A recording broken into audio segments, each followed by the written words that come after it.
오늘 여러분과의 만남을 많이 기다리고 있었습니다. 우리 몸이 건강하고 튼튼하려면 무엇보다도 이 순환이 잘 돼야 되지 않겠습니까? 병이 났다 그러면은 그 병원에서 하는 얘기가 또 한방 같은 데서는 특히 이렇게 잘 통하지를 않아서 그렇다. 근데 잘 돌아가기만 하면은 이제 병이 없다고 그러는데 우리 경제의 그 혈맥인 금융을 책임지고 계신 여러분들이기 때문에 오늘 또 해를 보내기 전에 이런 모임을 갖게 돼서 매우 뜻깊게 생각합니다. 지난달에 금융업 경쟁력 강화 방안이 발표되었습니다. 이에 대한 금융인 여러분들의 의견을 오늘 듣고 또 금융산업의 발전적 방향과 경쟁력 강화에 대한 의견을 논의하고자 이 자리를 마련하게 된 것입니다. 최근에 고용이 넉 달째 40만 명 이상을 기록하고 있고 2분기 연속 1%대 성장을 하는 등 경제가 조금씩 회복세를 보이고 있습니다. 국민들이 피부로 느낄 수 있는 그 경기 회복에 도달하려면 아직 많은 노력이 필요하겠지만 그래도 이만큼 올 수 있었던 것은 중소벤처기업 지원, 서민금융 등에 대해 그런 것을 통해서 경제 활성화를 뒷받침해온 금융인 여러분의 역할이 컸다고 생각합니다. 앞으로 국민들의 어려운 살림살이를 풀어주고 서민의 편에서 그들이 제기할 수 있는 나침반 같은 역할을 금융이 해주셨으면 합니다. 새 정부 140개 국정과제 중 첫 번째 과제가 가능성에 투자하는 금융환경 조성입니다. 그만큼 금융에 거는 기대가 큽니다. 그동안 정부에서는 금융의 새 틀을 마련하기 위해서 노력해 왔습니다. 국민행복기금을 설치해서 가계부채로 고통을 받는 서민들의 자활과 재기를 지원하였고 금융소비자 보호를 강화하기 위해서 금융소비자보호원도 설치키로 하였습니다. 벤처 창업 생태계 조성을 위해 기술과 아이디어만으로 쉽게 자금 조달이 가능하도록 제도를 개선했고 제2의 무역 입국을 위해 수출 금융기관의 역량을 키우는 예산을 새해 예산안에 반영했습니다. 어려운 재정 여건 하에서 경제 활성화를 이루기 위해서는 금융의 역할이 그 어느 때보다도 중요한 만큼 경제 활성화를 뒷받침하기 위한 금융 관련 법안과 예산안이 하루빨리 국회에서 처리되기를 기대하고 있습니다. 저는 우리 금융산업이 고부가가치 서비스 산업으로 발전해 나가야 한다고 생각합니다. 그동안 실물 경제의 조력자로서 금융의 역할을 강화하고 또 금융의 기본 책무를 재정립하는 일에 힘을 기울여 왔다면 이제는 창조적 금융, 신뢰받는 금융, 글로벌 금융으로 우리 금융 산업을 한 단계 업그레이드 시켜야 합니다. 금융 산업의 경쟁력을 세계와 견줄 수 있도록 끌어올려서 우리 경제 성장을 주도적으로 견인해 가도록 바꿔가야 한다고 생각합니다. 우선 창조적 금융이 되어야 합니다.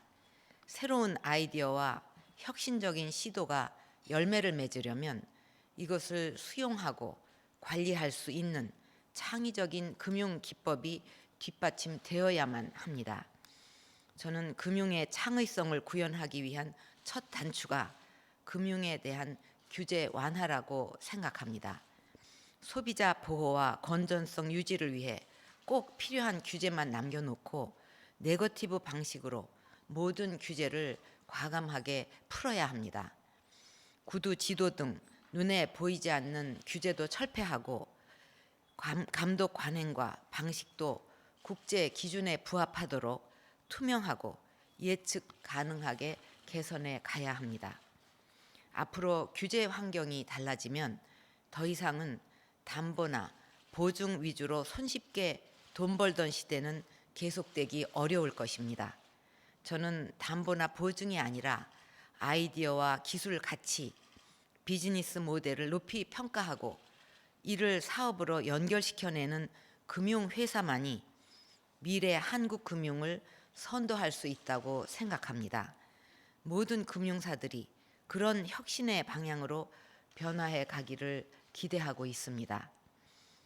그리고 신뢰받는 금융이 되어야 합니다. 금융은 사람과 사람 간의 네트워크를 통해서 운영하는 사업으로 신뢰가 가장 중요한 산업입니다. 그동안 우리 금융권에서 발생한 여러 사고들로 인해서 금융에 대한 국민의 신뢰가 많이 떨어졌습니다. 신뢰 회복의 첫걸음은 금융권에 돈을 믿고 맡긴 소비자를 철저하게 보호하는 것입니다. 이제는 더 이상 금융권에서 서민들에게 고통을 주는 일은 일어나지 않아야 합니다. 한평생 노력해온 퇴직금과 노후자금이 열악한 분들의 삶을 더 밝게 해주고 더 나은 삶의 안내자가 되는 것이 신뢰를 되돌려받는 길이라고 생각합니다. 이런 점에서 저는 금융 소비자 보호원을 분리 설립하는 것이 바람직하다고 생각했습니다. 금융회사가 아닌 금융 소비자 입장에 서서 소비자 보호에 책임을 다하는 전기가 되기를 기대합니다.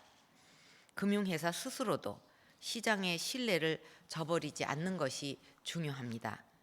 취약한 기업이 무리한 투자를 하거나 자구 노력을 소홀히 해서 부도가 나고 국민들이 손실을 입는데도 누구 하나 책임지지 않는 시스템으로는 결코 국민의 신뢰를 얻을 수 없습니다. 부실이 생기지 않도록 사전에 철저히 관리하고 일단 부실화가 된 경우에는 신속한 구조 조정을 통해서 국민의 부담을 최소화해야 할 것입니다. 마지막으로 글로벌 금융이 되어야 합니다. 우리 금융도 이제 눈을 돌려서 해외 시장 개척에 적극적으로 나서야 합니다. 그동안 국제금융 중심지에 진출해서 선진 금융 기법을 배우는데 치중해 왔다면 앞으로는 신흥국과 개도국으로 사업 기회를 넓혀가야 하겠습니다. 특히 금융위기 극복 과정에서 갖춰온 예금 보험과 부실 채권 정리 제도, ICT에 기반한 증권 거래 시스템 같은 한국형 금융 인프라를 신흥국에 수출하고 공유한다면 우리 금융회사의 해외 진출 기반도 더욱 공고해질 것입니다. 자동차, 플랜트 등 경쟁력 있는 국내 기업들이 필요로 하는 분야에서부터 우선적으로 금융을 제공하면서 해외 동판 진출하거나 경상수지 흑자에 따라 풍부해진 국내 외화 유동성을 해외 진출을 위한 외화 자금 조달에 활용을 하는 이런 창의적인 방안도 검토할 필요가 있겠습니다. 중장기적으로 원화 국제화도 추구해 나가야 합니다.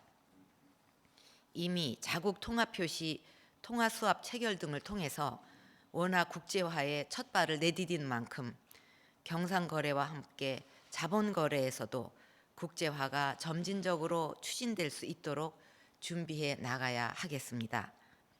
저의 동남아와 유럽 순방 기간 중에 다양한 금융협력 MOU가 체결되었는데 현재 구축 중인 순방 성과 데이터베이스 등을 적극 활용해서 세일즈 외교 성과를 금융 산업의 외연 확대 기회로 삼으시기 바랍니다. 오늘 간담회에서 그동안 현장에서 느끼신 어려움과 앞으로 금융산업 발전을 위해서 우리가 풀어나가야 할 제안들을 말씀해 주시면 정부는 금융산업 발전을 위해서 그 제안들이 기여할 수 있도록 최선을 다할 것입니다. 감사합니다.